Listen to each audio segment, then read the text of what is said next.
कहाणी समजून घेण्यासाठी मागील भाग नक्की ऐका. मागील भागात आपण वाचले की जेव्हा रमेश आणि रचना शहरात जाण्यासाठी घरातून निघत असतात तेव्हा तिचे ताऊजी रचनाला घरीच थांबण्यास सांगतात. आता पुढे. अचानक घरात थांबण्याचे ऐकून रचना खूपच अस्वस्थ होते. ती ताऊजींची गोष्ट नाकारू शकत नव्हती, पण तरीही घाबरत घाबरत धाडस करून म्हणते, ताऊजी 2 महिन्यांनी माझी परीक्षा आहे आणि इथे अभ्यास होणार नाही. तेव्हा तिचे ताऊजी म्हणतात, आता परीक्षेचा काय अर्थ आहे? काही महिन्यांनी तुझे लग्न ठरवू, मग घरच सांभाळायचे आहे ना. त्यावर रमेश म्हणतो, पप्पा हिने इतकी तयारी केली आहे तर परीक्षा तरी देऊ द्या. जेव्हा लग्न ठरवू तेव्हा सोडेल. सध्या साखरपुडा देखील झालेला नाही. रमेश असे बोलल्यावर रचनाचे वडील सुद्धा म्हणतात, भाऊ जेव्हापर्यंत साखरपुडा किंवा लग्न होत नाही तोपर्यंत मुलगीला अभ्यास करू द्या. इतके महिने वेगळे राहिली तर थोडा वेळ अजूनही राहील. त्यांचे असे बोलल्यावर ताऊजी शेवटी म्हणतात, ठीक आहे मग जा, नीट मन लावून अभ्यास कर. रचना रमेशसोबत पुन्हा शहरात परतते. रमेश तिला तिच्या पीजीवर सोडून निघून जातो. पीजीवर गेल्यावर अनुपमा आणि सोनम तिला विचारतात, काय झाले? तुला इतके अचानक घरी कसे बोलावले आणि तू इतकी अस्वस्थ का आहेस? त्या दोघी तिच्या चांगल्या मैत्रिणी होत्या आणि इतक्या दिवसांपासून स्वतःशीच लढणारी रचना जेव्हा थोडीशी भावनिक मदत मिळाली तेव्हा ती स्वतःला थांबवू शकली नाही आणि रडू लागते. तिला रडताना पाहून त्या दोघी अस्वस्थ होतात. त्या तिला शांत करत होत्या, पण रचना सतत रडतच होती. थोड्या वेळाने रचना शांत झाली तेव्हा त्यांनी तिला पुन्हा विचारलं, काय झाले? समस्या काय आहे? किमान आम्हाला तरी सांग. समस्या असेल तर त्याचा काही ना काही उपाय नक्कीच मिळेल. असं रडल्याने काही होणार नाही. रचना त्या दोघीकडे पाहते आणि म्हणते, तुम्हाला माहीत आहे का मला का बोलावले होते? मला पाहायला मुलाकडचे लोक आले होते. हे ऐकून अनुपमा म्हणते, तू तर आम्हाला घाबरवले होते. पाहायला आले होते तर त्यात काय रडायचं आहे? मुलगा आवडत नसेल तर नकारते. तिचे शांत होण्यावर रचना म्हणते, मुलगा खूप मोठा आहे, पुरुष आहे सगळा, कुठलाही मुलगा नाही. माझ्यापेक्षा दुप्पट वयाचा.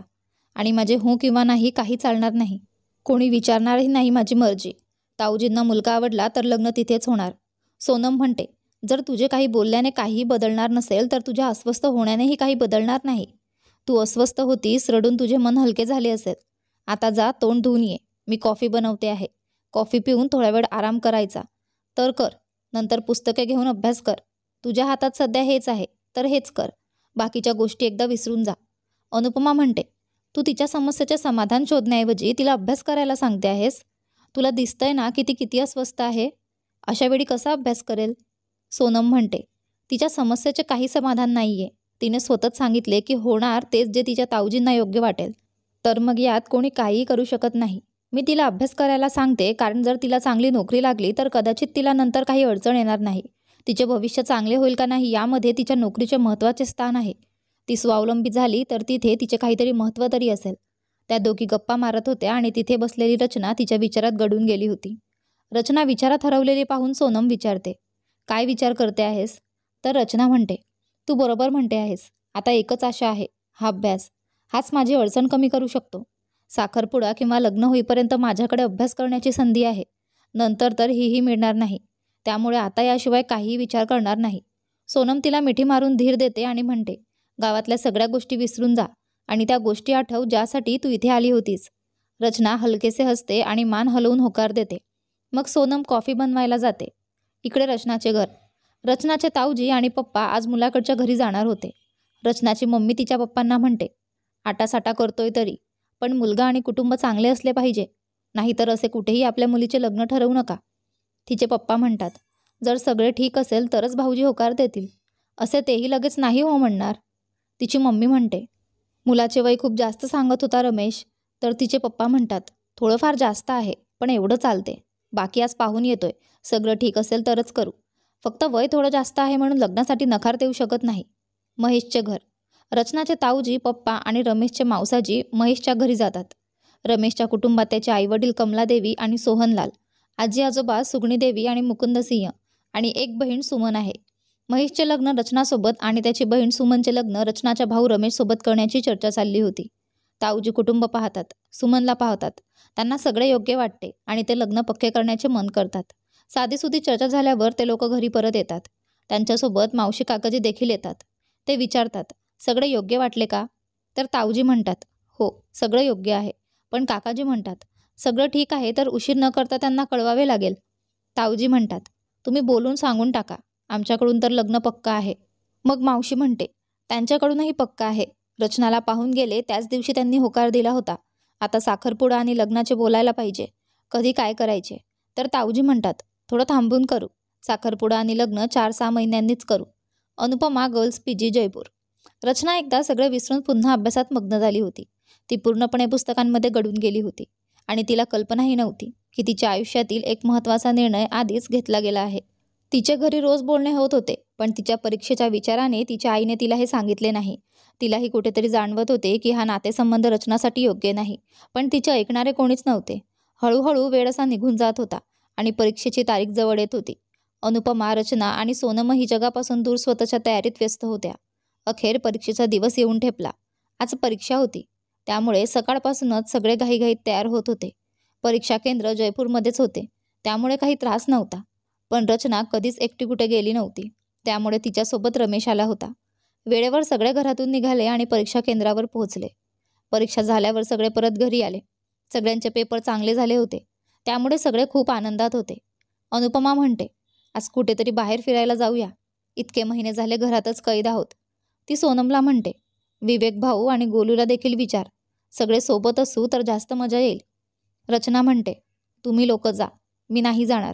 जर घरी कळाले तर ओरडतील की तिथे अभ्यासासाठी गेली आहे की फिरायला. अनुपमा म्हणते, आज आपला पेपर झाला आणि चांगला देखील झाला आहे. एक दिवस कुठेतरी जाऊन आलीस तर काही बिघडणार नाही. आणि जर घरच्यांची भीती वाटते तर त्यांना सांगू नकोस. आम्ही आईवडिलांना सांगूनच जातोय. रचना म्हणते, मला असं न सांगता किंवा खोटं बोलून जाणे योग्य वाटत नाही. तुम्ही लोक जा. अनुपमा तिला समजावण्याचा प्रयत्न करते, पण ती मानत नाही. त्यामुळे अखेरीस अनुपमा रागाने म्हणते, ठीक आहे मग, आम्हीही कुठेच जात नाही. जर जाऊ तर तुला सोबत घेऊनच जाऊ, नाहीतर कोणीही जाणार नाही. सोनम जेवढ्या वेळेपासून त्या दोघींची चर्चा ऐकत होती, म्हणते, जर तुझे घरचे होकार देतील तर चालेल ना? रचना म्हणते, नाही, त्यांना विचारू नकोस. मला माहिती आहे की ते नक्कीच नकार देतील आणि नंतर ओरडतील वेगळेच. सोनम म्हणते, रमेश भैयांना विचारूया, ते नकारही देणार नाहीत आणि तुला सांगल्याशिवाय गेल्याचे दुःखही होणार नाही. रचना होकार देते. त्यामुळे अनुपमा रमेशला विचारते आणि तो रचनाला त्यांच्यासोबत जाण्याची परवानगी देतो. थोड्या वेळाने ते तिघी घरातून निघतात. रस्त्यातच त्यांना विवेक आणि जतीन भेटतात. जतीनने एका हातात लाडवांचा डबा घेतला होता आणि आरामात खात खात येत होता. त्याला पाहून अनुपमा म्हणते, गोलू महाराज, आज लाडवांचा प्रसाद कोणत्या आनंदात वाटत आहेस? थोडा प्रसाद आम्हालाही दे. जतीन म्हणतो, आज पेपर मस्त झाला.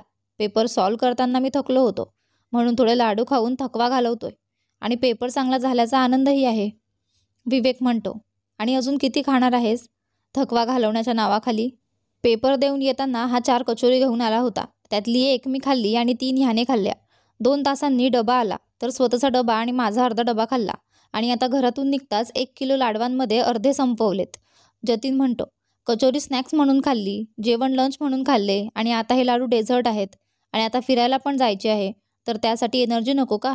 त्याच्या बोलण्यावर सगळे हसतात आणि असेच मजा करत निघतात. आज रचना ही सगळ्यांसोबत खूप खुश होती. बऱ्याच दिवसांनी ती तणावमुक्त होती आणि सगळ्यांसोबत एन्जॉय करत होती. पण आणखी एक जण होता जो बऱ्याच वेळापासून त्यांच्याकडे नजर ठेवून होता. सगळीकडे त्यांचा पाठलाग करत होता आणि अधूनमधून त्याच्या डोळ्यात राग झळकत होता. शेवटी कोण होता तो जो त्यांचा पाठलाग करत होता? आजचा दिवस आनंदात जाईल का, की पुन्हा काहीतरी घडणार आहे? सगळे सगळ्यात आधी हवामहल बघायला जातात. बाकी सगळे इथे आधी येऊन गेले होते, पण रचना पहिल्यांदाच आली होती. इतके सुंदर महाल पाहून ती आश्चर्यचकित होते. तिला इथे येऊन खूप आनंद होतो. 4ही बाजूंनी सुंदर झरोखे बनवले होते, ज्यातून बाहेरचे दृश्य दिसत होते. हवामहल जयपूरच्या महाराजा सवाई प्रताप सिंग यांनी 1799 साली बांधला होता. याचे वास्तुविशारद लाल उंच रस्ता होते. या महालात 953 झरोके आहेत आणि याची रचना कृष्णाच्या मुकुटासारखी आहे. असे म्हणतात की हा महाल राण्यांसाठी आणि राजघराण्यातील इतर महिलांसाठी खास करून 30 गणगौरच्या सवारीचे दर्शन घेण्यासाठी बांधण्यात आला होता. सगळे हवामहालात मजा करत होते आणि जतीन आपल्या फोनने सगळ्यांचे फोटो काढत होता. तो माणूस इथेही सतत त्यांच्याकडे नजर ठेवून होता, पण यापैकी कोणाचेही लक्ष त्याच्याकडे नव्हते. हवामहालातून बाहेर पडल्यावर जतीनला पुन्हा भूक लागली, त्यामुळे सगळ्यांनी पावभाजी खाल्ली आणि काही समोसे पॅक करून घेतले.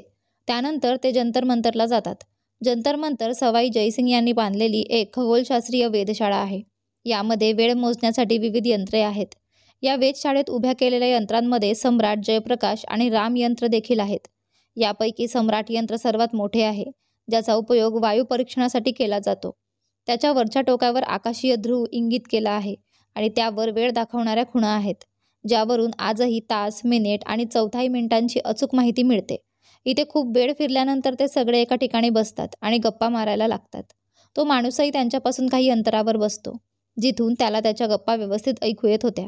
सुरुवातीला ते पेपरच्या गोष्टी करतात आणि पुढील तयारीबद्दल बोलतात. अनुपमा रचनाला विचारते, आता पुढील पेपरसाठी तयारी करशील ना? रचना म्हणते, जोपर्यंत घरचे काही बोलत नाहीत तोपर्यंत तयारी करेन, पण मला असं वाटते की मी पुढचा पेपर नीट तयारी करून देऊ शकणार नाही. अनुपमा म्हणते, अजून तुझे लग्न ठरले नाही, ते फक्त बघायला आले होते. रचना म्हणते, माहीत नाही. आईच्या बोलण्यावरून असे वाटते की काहीतरी चालू आहे, पण आईने मला अजून काही सांगितले नाही. विवेक म्हणतो, कुणाचे लग्न ठरते हो, तुम्हा दोघींचे? सोनम म्हणते, रचना 2 महिने आधी घरी गेली होती, तेव्हा तिला बघायला लोक आले होते. आता तिचे लग्न ठरणार आहे. कधी ठरणार हे अजून नक्की नाही, पण कदाचित लवकरच करतील. हे सगळं ऐकून जतीन, जो समोसे खात होता, त्याच्या घशात समोसा अडकतो आणि तो आश्चर्यचकित होऊन रचनाकडे पाहतो. विवेक रचनाला विचारतो, पण तुला आत्ता लग्न का करायचे? तुझी इतकी चांगली तयारी चालू आहे. नीट पेपर दे आणि जॉब लागून जा. लग्न नंतर सुद्धा होऊ शकेल. रचना मायूसपणे त्याच्याकडे पाहत, लग्न कोणाला करायचे आहे रे? घरच्यांना करायचे आहे म्हणून करत आहे. माझे होय किंवा नाही म्हणणे काहीही महत्त्वाचे नाही आहे. विवेक म्हणतो, तुझे लग्न आणि तुझ्या इच्छेविना आजकाल असे कोण करतो? रचना म्हणते, रमेश भैयाचे लग्न होत नाही आहे, म्हणून आम्हा दोघांचे आटासाट्यात करतील. अनुपमा म्हणते, तुझ्या इच्छेविना लग्न आणि तेही 40 वर्षाच्या म्हाताऱ्याशी? अनुपमाचे हे ऐकून विवेक आणि जतीन दोघेही थक्क होतात आणि त्याच्यापासून काही अंतरावर बसलेला तो माणूस रागाने लाल होतो, पण तरीही कसंबसं स्वतःला सावरतो आणि त्यांच्या बोलणे ऐकत राहतो. रचना म्हणते, या सगळ्या गोष्टींचे काहीच अर्थ नाही आहे. तुम्ही सगळे माझ्यामुळे का तुमचा मूड खराब करताय? नशिबात जे लिहिले आहे तेच होणार आहे. आपल्याला आवडो किंवा न आवडो, याने काही फरक पडणार नाही. विवेक म्हणतो, पण रचना, तू अजून फक्त 21-22 वर्षांची आहेस आणि तुझ्यापेक्षा दुप्पट वयाच्या माणसाशी लग्न? तुझ्या घरचे वेडे झाले आहेत का, जे असे कुणासोबत लग्न लावून देतील? तुझे आयुष्य पूर्णपणे बर्बाद आहे. एवढ्या वयाचे अंतर आहे, याने कुठल्याही प्रकारे हे योग्य जुळणे नाही. मी रमेश भैयाशी बोलेन. ते इतके समजूतदार वाटतात. ते काहीच बोलत नाहीत कसे? रचना म्हणते, नाही भैया, त्यांच्याशी बोलून काही फायदा नाही. माझे ताऊजी कुणाचेही ऐकत नाहीत. त्यांना जे योग्य वाटेल तेच करतील. आणि आता तुम्ही सगळे हा विचार करणे बंद करा. जे होईल ते बघू. जतीन म्हणाला, चला घरी जाऊया, संध्याकाळ झाली आहे. जतीन समोसेचे पॅकेट सोनमकडे देतो आणि शांतपणे चालायला लागतो. त्याच्या मागे बाकी सगळेही चालायला लागतात. त्यांच्या मागे तो माणूसही असतो. विवेक आणि जतीन त्या तिघींना पीजीवर सोडून आपल्या रूमवर निघून जातात. तो माणूसही त्यांच्या पीजी आणि मग त्यांच्या रूमपर्यंत त्यांचा पाठलाग करत राहतो आणि मग आपल्या वाटेने निघून जातो. विवेक आणि जतीन रूमवर येईपर्यंत अंधार झाला होता. रूमवर आल्याबरोबर जतीन झोपून जातो. विवेक जतीनला विचारतो, मान्य की अंधार झाला आहे, पण आज तू कसे काय जेवल्याशिवाय झोपलास आणि समोसेसुद्धा नाही खाल्ले? काय झालंय आज असे, जे तू जेवण सोडून दिले? जतीन म्हणाला, मला भूक नव्हती म्हणून नाही खाल्ले. आज दिवसा जास्त खाल्ले, त्यामुळे अजून पोटात जागा नाही आहे आणि दिवसभर फिरून दमलोय म्हणून झोपतोय. विवेक म्हणतो, असं वाटतंय की आज सूर्य पश्चिमेला उगवला. आज पहिल्यांदा तू बोलतोयस की तुझ्या पोटात जागा नाही आहे. आता हे बहाणे सोडून खरं खरं सांग, काय झालंय? जतीन थोडं चिडून म्हणतो, काहीच झालं नाही आहे यार, झोपू दे ना, कधीपासून मागे पडलायस? विवेक उठून त्याच्या जवळ जातो आणि त्याला पकडून उठवतो. विवेक म्हणतो, आता नाटक बंद कर आणि शांतपणे सांग, काय झालंय? कधीपासून तुला पाहतोय. जंतर मंतरहून निघालो तेव्हापासून तू काहीतरी अस्वस्थ आहेस. जतीनच्या डोळ्यात पाणी येते, पण तो चेहरा दुसऱ्या बाजूला करून पुन्हा झोपण्याचा प्रयत्न करतो.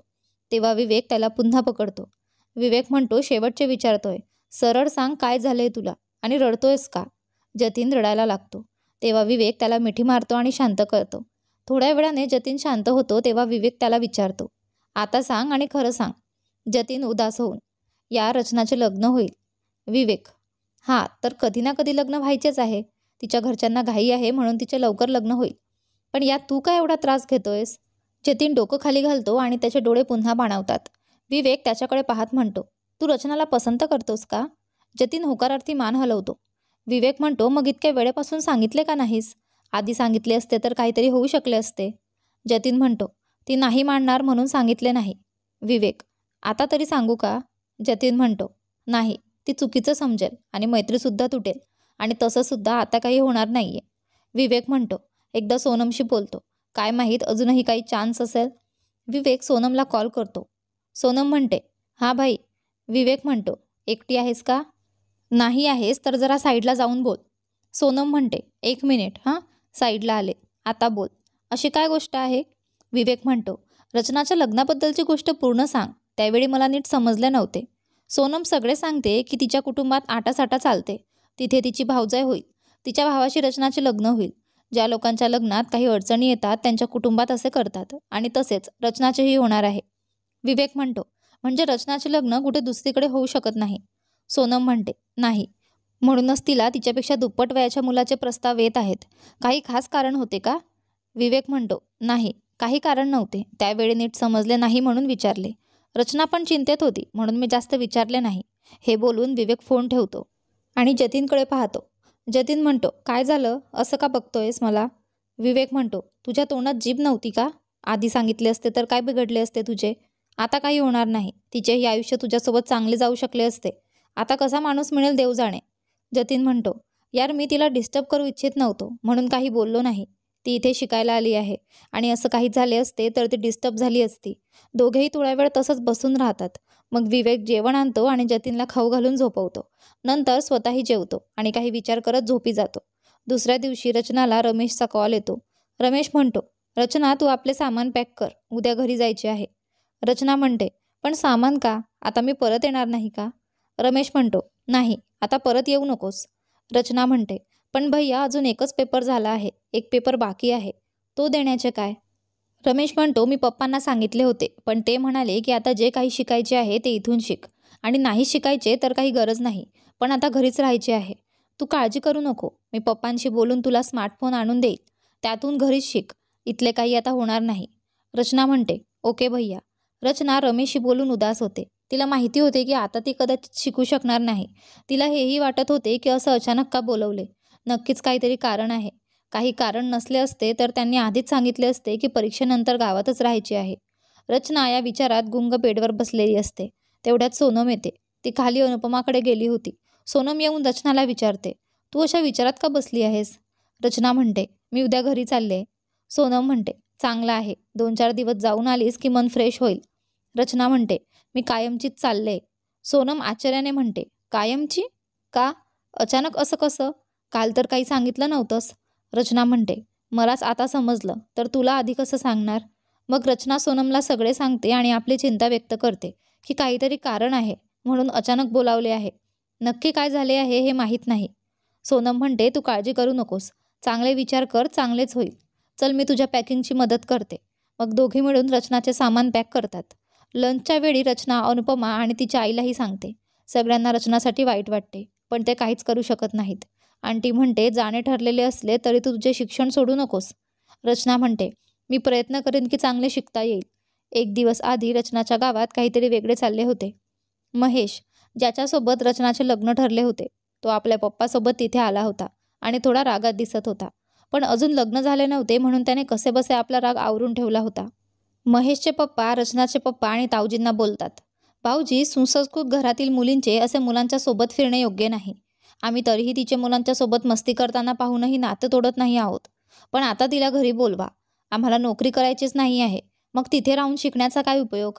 जर तिला शिकायचे असेल तर लग्न होईपर्यंत ती घरीच शिकू शकते. रचनाचे ताऊजी म्हणतात, पहा, रचना साधी भोळी आहे, ती काहीही चुकीचे करणार नाही. आणि राहिली मुलांच्या सोबत फिरण्याची गोष्ट तर मी आधी रमेशशी बोलतो. कदाचित तुम्हाला काही गैरसमज झाला असेल.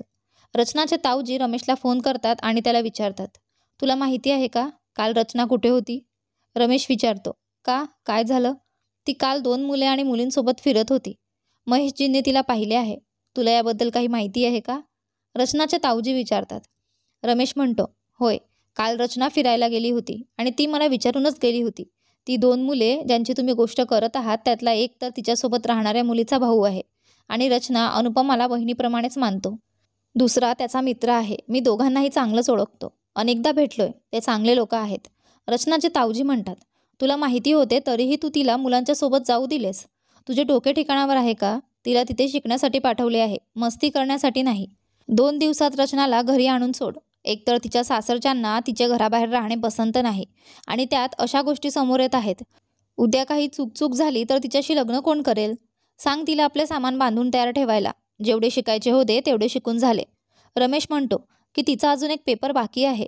तर त्याचे पप्पा म्हणतात, काही हरकत नाही, ती घरूनच अभ्यास करून देईल पेपर. आणि जर तिला शिकायचे नसेल तर शिकूनही काही फरक पडतो. त्या दिवशी त्यांचा पाठलाग करणारा महेशच होता, जो आज त्या गोष्टीमुळे रचनाच्या घरी आला होता. रचनाच्या ताऊजींनी महेश आणि त्याच्या पप्पांना सांगितले की ती 2-3 दिवसात घरी येईल. तुम्ही तिच्या एका चुकीमुळे मनात काही गैरसमज ठेवू नका. मुले आहेत, त्यांना इतकी समज नाही. महेशचे पप्पा म्हणतात, भाऊजी इतकी सुद्धा मुले नाहीत की योग्य योग्य यातला फरक विसरतील. आमच्या मनातला गैरसमज तुम्ही दूर केला. पण महेशच्या जागी कोणी दुसऱ्याने पाहिले असते तर आमचे नाक तर नाते होताच काटले असते.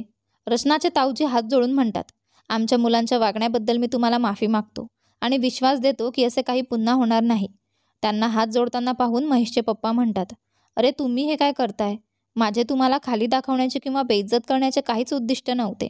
मी हे सगळं तुम्हाला फक्त म्हणून सांगितले कारण उद्या काही अडचण होऊ नये. असं काही झाले तर तुमची आणि माझी दोघांचीच इज्जत जाईल. रचनाचे ताऊजी म्हणतात, ठीक आहे भाऊजी, तुम्ही सांगितले ते चांगलेच केले. आता मी लक्ष ठेवीन आणि घरी आल्यावर त्यांना नीट समजावून सांगेन.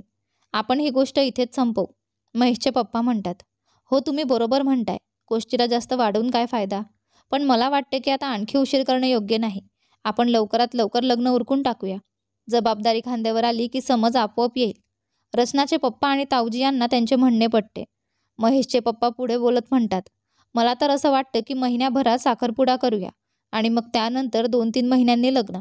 जेव्हा लग्न करायचे आहेस तर जास्त थांबून काय करायचे? रचनाचे ताऊजी म्हणतात, पण ही थोडी जास्त घाई आहे. इतक्या लवकर सगळ्या तयारी कशा होतील? 2-2 मुलांचे लग्न आहे. असं घाईघाईत केले तर काही गोष्टी बिघडू शकतात. महेशचे पप्पा म्हणतात, तयारीसाठी इतका वेळ पुरेसा आहे. जर तुम्हाला कमी वाटत असेल तर साखरपुडा पुढील महिन्यात करायचा मुहूर्त काढा आणि लग्न थोडं उशिरा करू. साखरपुडा लवकर करण्यास तुमच्या बाजूने काही हरकत नसावी. रचनाचे ताऊजी म्हणतात, हो साखरपुड्यात काही अडचण नाही. मग ते म्हणतात, ठीक आहे, मी मुहूर्त काढून तुम्हाला सांगतो. त्याच्यानंतर महेश आणि त्याचे पप्पा सगाईच्या देणघेण्यांची काही चर्चा करून निघून जातात. पुढील दिवशी अनुपमा गर्ल्स PG जयपूर. रचना गावाला जाण्यासाठी आपल्या बॅगसह तयार होती. ती अनुपमा आणि सोनमसोबत बसून रमेशची वाट पाहत होती. तिघेही उदास झालेल्या होत्या, पण त्यांना काहीच करता येत नव्हते. अनुपमा म्हणते, फोन करत राहा आणि काही समस्या असेल तर मला सांग. आम्ही नेहमी तुझ्यासोबत आहोत. मग ती म्हणते, आणि हो, त्या अंकलच्या संबंधात राहिला तर नकार देऊ नकोस. रचना म्हणते, तुला माहीत आहे ना, या बाबतीत माझे काही ऐकणार नाही. अंकलची गोष्ट सोडा. दादाजींचीच असो, लग्न तिथेच होईल जिथे ताऊजींची मर्जी असेल. सोनम म्हणते, माहीत आहे, पण असं थोडं होते का? अरेंज मॅरेज असले तरी मुलामुलीच्या इच्छाही विचारल्या जातात. रचना म्हणते, ते एक वेगळे कुटुंब आहे जिथे इच्छा विचारल्या जातात. इथे तर फक्त असे सांगतील की या दिवशी साखरपुडा आहे आणि त्या दिवशी लग्न. बस चुपचाप तयार होऊन मंडपात बस. अनुपमा आणि सोनम तिच्या गोष्टींवर आश्चर्यचकित होतात. दोघेही नेहमी शहरात राहिलेले आहेत. त्यांनी कधीही असे काही पाहिले नव्हते. होय, त्यांना असे दिसले होते की प्रेमाच्या विवाहाबाबत कुटुंबीय संमती देत नाहीत, पण त्यांच्या पाहिलेल्या नात्यात मुलामुलीच्या इच्छेचा विचार केला जातो. रचनाच्या कुटुंबाबद्दल त्यांना माहीत होते की ते तिच्यासाठी थोडे कठोर आहेत, पण इतके कठोर असतील हे त्यांनी विचार केला नव्हता. आधी रचनाने त्यांना याबाबत सांगितले तर त्यांनी विचार केला की ज्यावेळी मुलगा पाहायला आला त्यावेळी रचनाचाही विचार केला जाणार, पण इथे तर परिस्थिती उलटच होती. रचनाला आपल्या जीवनाचा महत्त्वाचा निर्णय घेण्यात काही भागीदारी नव्हती. थोड्या वेळात रमेश येतो तर ती उदास मनाने त्याला गळा घालते आणि बाय करून त्याच्यासोबत निघून जाते. काही वेळानंतर ते दोघे आपल्या घरात पोहोचतात. घरात गेल्यावर रचना आपल्या मम्मीला विचारते, मला अचानक का बोलवले आहे? काही गोष्ट झाली का? तेवढ्यात रचनाची ताईजी येते आणि थोड्या रागात बोलते, मी तुला शिकायसाठी पाठवले होते, तिथे तुझी इज्जत उडवायला नाही. रचना म्हणते, तुम्ही असे का बोलत आहात? शिक्षणामुळे कुणाची इज्जत उडत नाहीत. आणि तुम्हालाही तर हवे होते ना की मी शिकावे. तिची ताईजी रागात म्हणते, मी तुझ्याशी कशी बोलू? तू जे करून आलीस त्यानंतर तर तुला चपलांनी मारायला हवी होती. पण काय करणार, माझी स्वतःची मुलगी नाही, त्यामुळे हातही उचलू शकत नाही. माझी बुद्धी फिरली होती म्हणून मी तुला साथ देत होते. तिच्या ताईजीच्या अशा वागण्यामुळे रचनाला पहिल्यांदाच असे अनुभवायला मिळते. त्यामुळे तिच्या डोळ्यातून अश्रू वाहतात. मग ती आपल्या ताईजीला विचारते, मी असे काय केले की तुम्ही आज अशी गोष्ट करत आहात? रचनाची ताईजी तिला काहीही सांगत नाही आणि तोंड वळवून निघून जाते. हे पाहून रचना रडू लागते आणि रडत रडत आपल्या मम्मीकडे पाहते. तिची मम्मी तिला शांत करण्याचा प्रयत्न करते आणि सांगते की 2 दिवसांपूर्वी महेशजी आपल्या पप्पांसोबत आले होते. ते जयपूरमध्ये काही कामानिमित्त गेले होते आणि त्यांनी तुला 2 मुलगे आणि 2 मुलींसोबत फिरताना पाहिले होते. त्यामुळे त्यांनी म्हटले की एकतर तुला घरी बोलवावे किंवा आम्ही संबंध तोडू. कारण अशी मुलगी ज्याच्यासोबत दुसऱ्या मुलांसोबत फिरते तिच्यासोबत कोणताही संबंध जोडायला कोणाला आवडणार नाही. त्यानंतर तुझ्या ताऊजींनी रमेशला विचारले तर त्याने सांगितले की तू त्याच्याशी विचारूनच गेली होतीस, पण तरीही तुझे पप्पा आणि ताऊजी अशा मुलांबरोबर फिरणे पसंत करत नाहीत. रमेशच्या जिद्दीमुळे त्यांना तुला तिथे शिकण्यासाठी पाठवले होते, पण आता ही गोष्ट समोर आल्यानंतर त्यांना तुझे तिथे राहणे योग्य वाटत नाही. महेशजी आणि त्यांचे पप्पा आता लवकरात लवकर लग्न करण्याची गोष्ट सांगून गेले आहेत. पुढील महिन्यात तुझी सगाई आहे आणि त्यानंतर 2-3 महिन्यानंतर लग्न होईल. जर तुला शिकायचे असेल तर लग्न होईपर्यंत घरातच शिकू शकते, पण त्याचा काही उपयोग नाही, कारण त्यांना नोकरी करवायची नाही. त्यामुळे पुढे तुला ते शिकवणार नाहीत, हे त्यांनी स्पष्टपणे सांगितले आहे. आपल्या मम्मीच्या गोष्टींना ऐकून रचना आश्चर्यचकित झाली.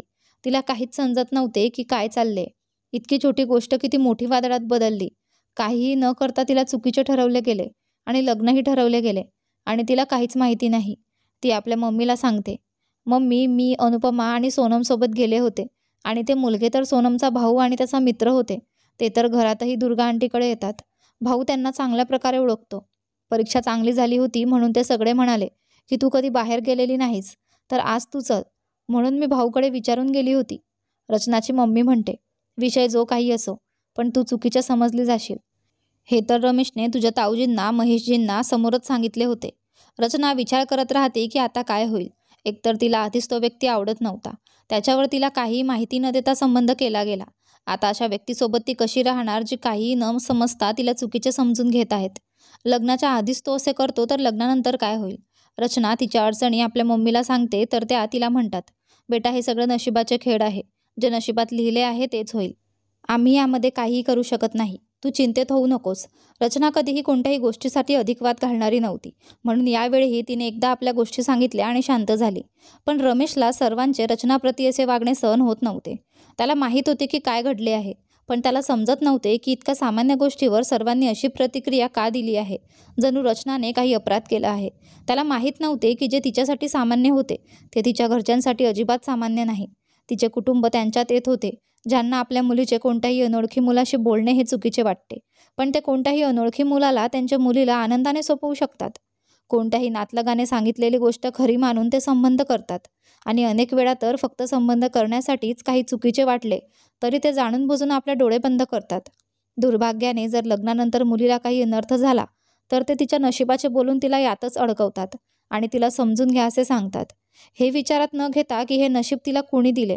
कोणाच्या लापरवाहीमुळे हे नशीब तिच्या वाट्याला आले. होय, प्रत्येक कुटुंब असे नसते. काही पालक असतात जे सर्व पातळ्यांवर समाधानी होऊनच लग्न करतात आणि लग्नानंतरही त्यांच्या मुलीचा प्रत्येक पावलोपावली साथ देतात. पण गावांमध्ये आजही अनेक कुटुंब फक्त घराच्या चांगल्या आर्थिक स्थितीमुळे कुणावर सहज विश्वास ठेवतात की ते कुटुंब चांगले असेल, पण हे सर्व बाह्य प्रदर्शन असते. रचनाचे कुटुंबही काहीसे असे होते आणि इथे तर त्यांना त्यांच्या मुलाच्या लग्नाचीही व्यवस्था करायची होती. त्यामुळे काही गोष्टींकडे दुर्लक्ष करणे त्यांना चुकीचे वाटत नव्हते. घरात आलेल्या 1-2 दिवसानंतर रचना गावात आपल्या कुणीतरी मैत्रिणीकडे जाण्यासाठी आपल्या मम्मीकडे विचारते. तिची मम्मी काहीतरी बोलण्याआधीच तिची ताईजी तिथे येते आणि तिला कुठेतरी जाण्यासाठी स्पष्ट मनाई करते. तेव्हा रचना कारण विचारते. तेव्हा तिला उत्तर मिळते की जितके फिरणे होते तितके फिरले. आता घराबाहेर कुठेही जाणे नाही. जर तुला मैत्रिणीशी भेटायचे एवढे महत्त्वाचे असेल तर तिला इथेच बोलव, पण तुला कुठेही जाता येणार नाही. काही दिवसांनी तुझे लग्न करणार आहोत, मग जा जिथे जायचे असेल तिथे. परत हे टोमणे ऐकून रचना शांतपणे आपल्या खोलीत गेली. पण तासाभराने अंगणात आलेल्या रमेशने हे ऐकून चूप बसला नाही. तो आपल्या मम्मीकडे अखेर विचारतो, मम्मी, तुम्ही सगळे रचनासोबत असे का बोलता? ती कोणतीही हत्या करून आलेली नाही की सगळे या प्रकारे वागत आहेत. पप्पा आणि काका यांचे वागणे तर समजून येते. त्यांचे वागणे कोणासाठी कधीही बदलू शकते, पण तुम्ही नेहमी तिच्यासोबत असता, तर आता काय झाले? मला वाटत नाही की जे झाले ते इतके मोठे काहीतरी होते. त्याची मम्मी रागाने म्हणते, तिने आमचा विश्वास तोडला आहे, हे काय हत्या करण्यापेक्षा कमी आहे का? आम्ही तिला तिथे शिकण्यासाठी पाठवले होते आणि लोक इथे येऊन सांगत आहेत की तुमची मुलगी तिथे मुलांबरोबर फिरत होती. हे ऐकण्यासाठी तर पाठवलेले नव्हते ना? आणि तुला ती गोष्ट छोटी मोठी वाटते का? पण यावरून आम्ही इतर लोकांचे तोंड बंद करू शकत नाहीत ना? रमेश म्हणतो, ती माझ्याशी विचारून गेली होती आणि कोणतीही एकटी गेली नव्हती. अनुपमा आणि सोनमही तिथे होती. मीही त्यांना चांगले ओळखत होतो म्हणून तिला पाठवले. त्याची मम्मी पुन्हा आवेशात म्हणते, हो तर तूच तिला जास्त वर चढवले आहेस. तुला काय माहीत आम्हाला या तिच्या कृत्यामुळे किती काही ऐकावे लागले आहे. कालच त्यांच्या घरी जाऊन तिचे लग्न करायचे आहे. जर असेच राहिले तर ते संबंध तोडतील. मग कोण तिच्याशी लग्न करेल? रमेश म्हणतो, मम्मी, जर ते लोक इतक्या छोट्या गोष्टीवरून वाद करून संबंध तोडत आहेत तर तुम्ही चुकीच्या ठिकाणी संबंध ठेवला आहे. दुसरीकडे संबंध पहा. अन्यथा जे आताही असे करतात ते लग्नानंतर कसे वागतील कोण जाणे. त्याची मम्मी म्हणते, तुला मग कोण देईल मुलगी? तुझे असे झाले तर आम्ही आणखी चांगले नाते पाहिले असते.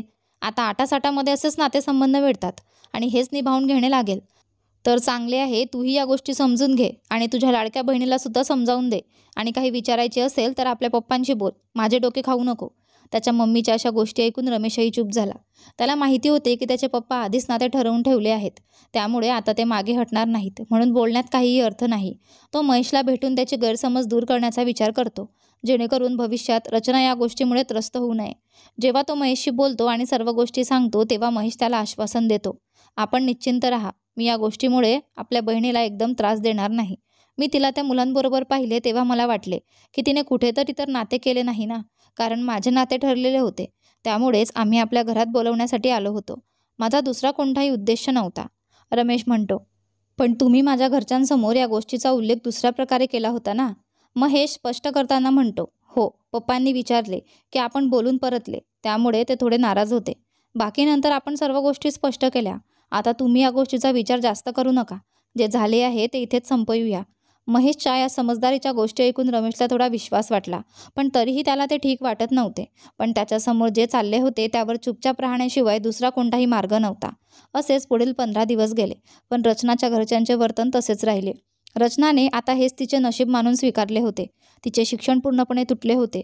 तिची अनुपमा आणि सोनमसोबत फक्त एकदाच चर्चा झाली होती, कारण तिचा फोन आता तिच्या ताईजीच्या जवळ होता आणि त्या त्यांच्या फोनवर बोलण्यास नकार देत होत्या. त्यांना वाटत होते की त्यांच्या संगतीमुळे रचना बिघडेल. 2 दिवसांपूर्वी जरी असेच झाले तरी अनुपमा रमेशच्या फोनवर कॉल करते, तर रमेशने रचनाशी बोलण्याची संधी दिली. त्यांनी रचनाला सांगितले की तिच्या उत्तरपत्रिका येऊन गेली आहे आणि ती पास होईल, कारण तिचे चांगले गुण आहेत. रचना त्यांना सांगते की तिच्या सगाईची तारीख ठरवली गेली आहे, जी पुढील 2 दिवसांमध्ये आहे. ती पुढे सांगते, माझे शिक्षण अजून चालू राहील की नाही माहीत नाही, पण लग्न होईपर्यंत तयारी चालू ठेवेन. इथे येण्यापूर्वी मी तर आशा सोडली होती, पण आता पुन्हा शिक्षण सुरू करेन. ती त्यांना सगाईत येण्यासाठी आमंत्रण देते, पण त्या दोन्ही नकार देतात. पुढील 2 दिवसांनी रचनाच्या घरात चांगली चहलपहल होती. काही महिलांनी अंगणात बसून गीत गात होत्या, तर काही खाण्यापिण्याची व्यवस्था पाहत होत्या. बाहेर रचनाचे पप्पा, ताऊजी आणि रमेशही कामात व्यस्त होते आणि धावपळ करत होते. तिथे त्या घरात एका खोलीत रचना उदास बसली होती. तिची उदासी तिच्या चेहऱ्यावर स्पष्ट दिसत होती. तिच्या उदासीचे कारण म्हणजे तिची सगाई, पण बाहेर सर्व आनंदाने कामात गुंतले होते आणि ज्या कारणाने सर्व आनंदित होते त्या रचनाच्या चेहऱ्यावर आनंदाचा कुठेच पत्ता आढळत नव्हता. थोड्या वेळाने तिची मम्मी खोलीत येते आणि पाहते की ती अजून तयार झालेली नाही. तर ती म्हणते, रचना बेटा, असं उदास होऊन काय होणार आहे? आज तुझी सगाई आहे, आता लवकर तयार हो. तुझे सासरे शगुन घेऊन येत असतील. रचना म्हणते, मम्मी, काल माझा निकाल आला आणि मी पास झाले, पण नोकरीसाठी अजून एक परीक्षा द्यावी लागेल. प्लीज पप्पांना सांगा की लग्नासाठी 4-5 महिने थांबावे. तिची मम्मी म्हणते, मी एक प्रयत्न करेल, पण तुला काही खोटी आशा देणार नाही, कारण तुलाही माहिती आहेस की तुझ्या ताऊजींना काय योग्य वाटते. पुढे ती तिला तयार होण्यासाठी सांगून बाहेर जाते. थोड्या वेळाने रचना तयार होते. तिने गडद हिरव्या रंगाचा साधा बटियाला सूट घातला होता आणि दुपट्टा डोक्यावर ठेवला होता. त्या ड्रेसमध्ये ती अगदी सुंदर गुडिया दिसत होती. महेशच्या घरचे आले होते आणि त्यांच्यासोबत मावशी काकाजी सुद्धा आले होते. थोड्या वेळाने तिच्या खोलीत मावशी येऊन तिला बाहेर घेऊन जातात. त्या म्हणतात, सुंदर दिसतेस, कोणाच्या नजरेत येऊ नकोस. मग रचनाच्या गालावरून उतरलेला चेहरा पाहून म्हणतात, असा रडण्यासारखा चेहरा का बनवला आहेस? आपल्या सगाईवर असे डोके लटकवून कोण जाते? बाहेर जाताना असे जाऊ नकोस, लोक काय विचार करतील. मग त्या तिला बाहेर घेऊन जाऊन चौकीवर बसवतात आणि सगाईची विधी सुरू होते. विधी पूर्ण झाल्यानंतर रचना सर्वांचे आशीर्वाद घेऊन पुन्हा आत जाते. सगाईनंतर सर्वांनी जेवण केले.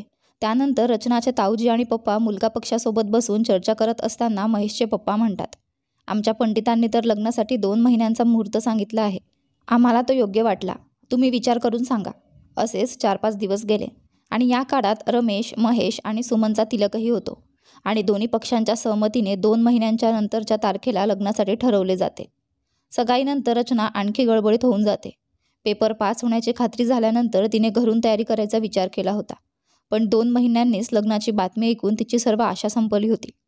सगाईमध्ये तिला महेशकडून फोन गिफ्टमध्ये मिळाला होता, ज्यावर महेश आता दिवसभर फोन करून तिला त्रास देत होता. पहिल्यांदा ती दिवसभर शांतपणे आपल्या कामात व्यस्त राहत होती आणि रात्री रडत होती, कारण ती घरात आल्यानंतर तिला प्रत्येक गोष्टीवर ताण येत होता. माहीत नाही मावशीने तिच्या ताईजीला काय सांगितले होते की ती सतत तिला त्रास देत होती आणि ज्या दिवसापासून तिच्याकडे फोन आला त्या दिवसापासून तिचे जीवन आणखी कठीण झाले होते. महेश तिला 2 क्षणही शांतपणे राहू देत नव्हता. बाकी सर्वांसमोर तो चांगला वागत होता, पण रचनासोबत तो असे वागायचा की त्याला तिचा त्रास करून मजा येत असे आणि तो तिच्याकडून काही गोष्टींचा बदला घेत असे. रचना महेशपासून पूर्णपणे त्रस्त झाली होती. तिने 1-2 वेळा आपल्या मम्मीला या गोष्टी सांगायचा प्रयत्न केला, पण तिची मम्मी म्हणाली, सगाईनंतर सर्वच असेच हसून खेळून बोलतात. ते तुझ्यासोबतही हसत खेळत असतील, म्हणून तू काळजी करू नकोस. जे काही म्हणतील ते चुपचाप ऐकून घे. रचनासोबत पुढे काय होते, तिच्या आयुष्यात काय लिहिले आहे, पाहूया पुढच्या भागात.